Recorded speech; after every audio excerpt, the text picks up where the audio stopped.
Today at Accessories International, we're inside of a 2015 CLS 400, and we're going to be showing you how to change from this original screen to this 12.3-inch Android screen. Now, this new screen is going to give you the ability to use CarPlay, Android Auto, download apps, watch movies, play games, and more. Now, this is how the screen is going to look once we have it installed. And remember, here at Accessories International, we are a retailer based in the United States. We sell the screens, provide the support, do the installations, and we'll make sure that your screen is set up correctly. Now, with that being said, let's get to it. We'll start by removing the original screen, which is held in place by two bolts on the back side and covered up by these bolt covers, which can be popped open with a flathead screwdriver. Once you have them open, you can remove the screws with a Torx screwdriver, as we're doing here. There's two bolts on the left and right side of the screen, and as soon as you have those bolts completely removed, you can pull the screen out of the dash, and you'll see the two electrical connections, which can be undone for the screen to be completely freed from the dash and allow you to move on. We'll now be removing the dash trim, starting off with this plastic side panel, which is held in place with a 3-tap snapping mechanism. We recommend that you use the included pry tools with your kit to avoid cracking, and then gently remove by hand. There you go. Nice. You just got to get close to the clip when you push it, because if you don't, that's when you get the cracking. Once we have the plastic side panel removed, we'll have access to this singular bolt, which is holding the dash trim in place. We'll remove that bolt with a Torx screwdriver and then move on. Now, inside of your glove box, you have a small screw which is hiding right on the top side here. You can remove that with a Torx screwdriver so that you can continue removing that dash trim. The right side of the dash trim will now be loose, so you can start popping that off, but on the left side, just above the push to start button, there is a latch mechanism which you need to stick a 3mm pin through. Once you actually find it, it'll pop out of place and that dash trim will be completely free. Now, in order to find that latching mechanism, we recommend that you get low and use a light, as it may be tricky to find. Once you have that dash trim removed, you can take off these 3 electrical connectors, and that's going to allow you to completely free the dash trim and move on to the next step. This radio trim cover can simply be removed by hand with a little bit of care.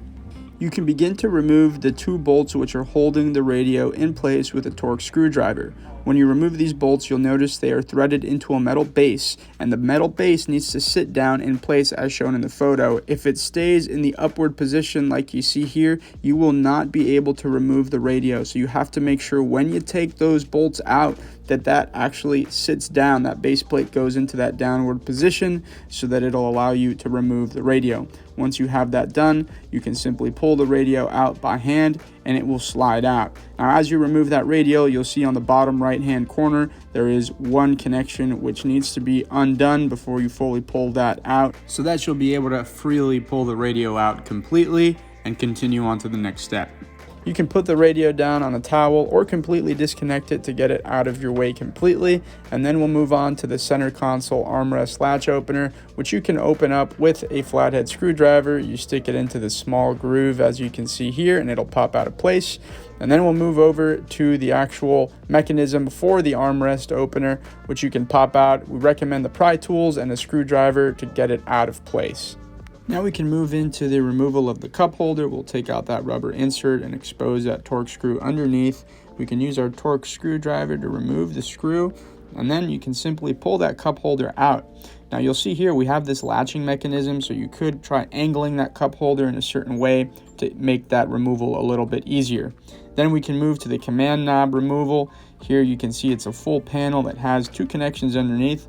It is just a clipping mechanism, so you can just kind of use your hands to pull that out and disconnect it, and we'll have the center console a little bit more open. Now we'll move into removing the cigarette lighter tray.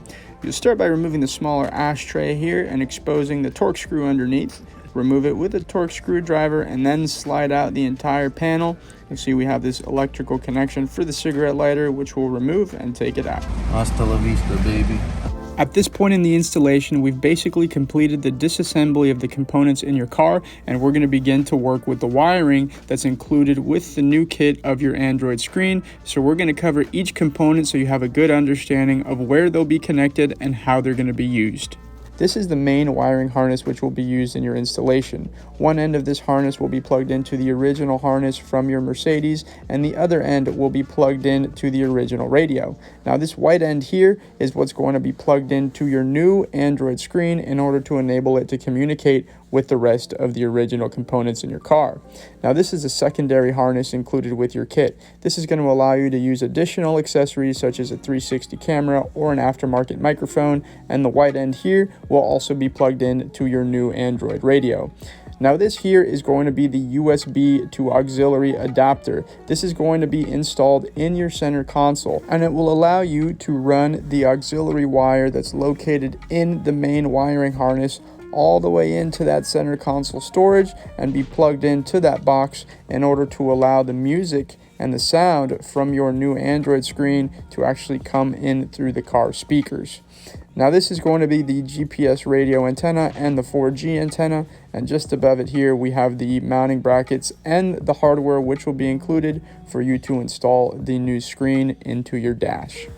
Now we'll be running the wires from the harness, including this 3.5mm jack and the two USBs, which include one for CarPlay and one for uploading data, through this radio hole on the underside and all the way up through the center console into the center console storage.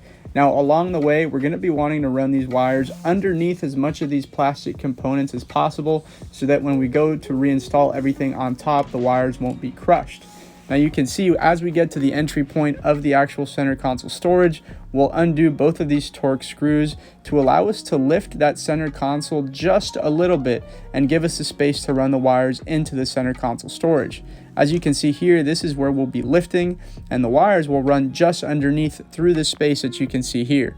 Now running these wires, you can do them by hand, or you can attach clothing wire with some tape to kind of run them through, as you can see we did here, and get them into that center console. Do not leave this much of the USB and auxiliary wire in your center console storage. You should only leave the head of the wires inside, about 1 inch or 2 worth. If you leave too much, it's going to create tension on the opposite side of the cable and not allow you to slide the original radio back in the hole where it belongs.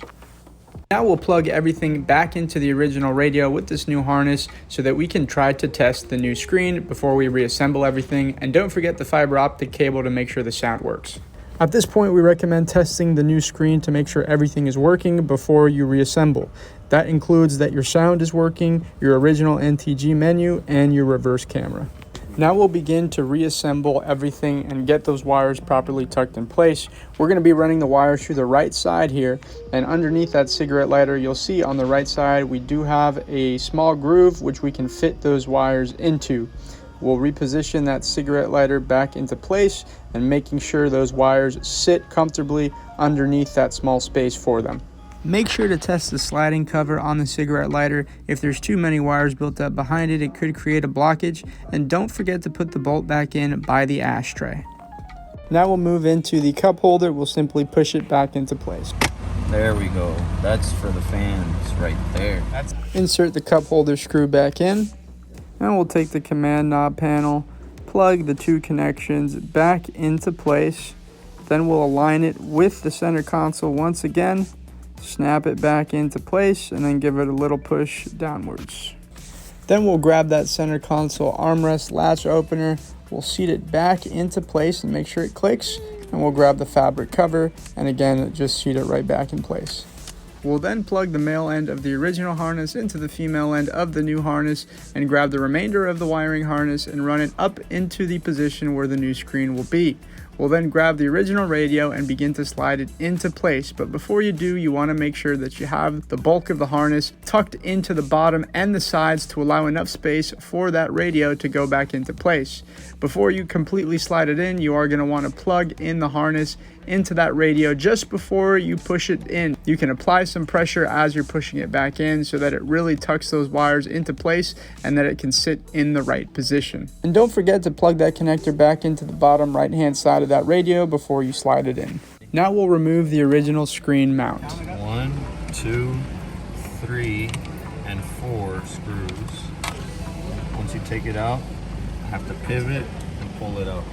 We'll now take the two new mounting brackets which are included with your package to mount the new screen.